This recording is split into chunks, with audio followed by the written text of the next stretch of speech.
let's go to something. I've said, Prue, that this is it's a Seinfeld sort of campaign, right? It's a campaign about nothing. It's very skinny on policy detail. But one thing that has been released in the campaign is the Labor Party national policy platform. Now, on the Labor side, not the Liberal side, on the Labor side, this is a binding document and it binds them and gives them a blueprint for government. In the platform, the words mother, breastfeeding and pregnant mothers that were there have now been ripped out.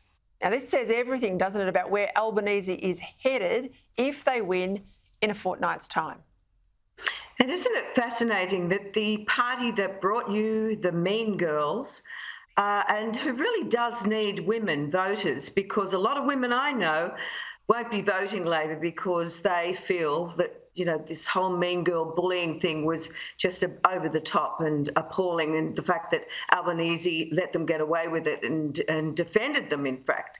So I'm not surprised that they don't humanise women, that they don't want to use that W word, because, you know, they are heading down the woke path even more than the Liberal Party seems to be, and I just think it's so offensive to the women voters and to men who really just are, frankly, fed up with this. This wokeness has gone too far, and, you know, we need to just get back on the track of reality.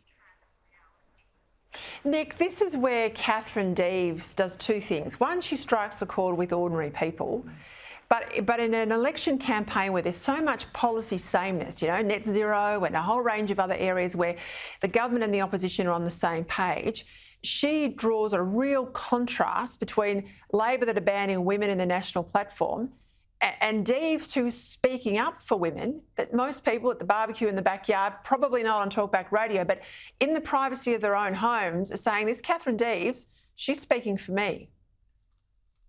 She's a voice of feminism, isn't she? I mean, it's ironic. Absolutely. And I wish, you know, I wish in the interviews she's done with media that the journalists are giving them more time and stop trying to get in with the gotcha questions, because her point of view is she argues this very clearly. It was Labor that started this. In 2013, the dying days of the Gillard government, they introduced changes to the Sex Discrimination Act, which hardly got any publicity, which basically said anybody who wants to be a woman can be a woman. It abolished the biological standard for womanhood, and that's in the law. That was introduced by the Gillard government, and that's had ramifications and a ripple effect that's led to where we are today.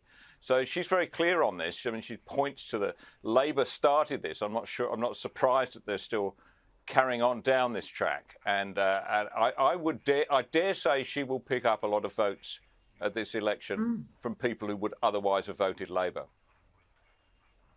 Yeah, it's a shame that she's running in that seat, though, given how late she was pre-selected. I mean, I think she was running on a Senate ticket, she'd get a broad sweep of support right across New South Wales, and she won't actually end up in the Parliament.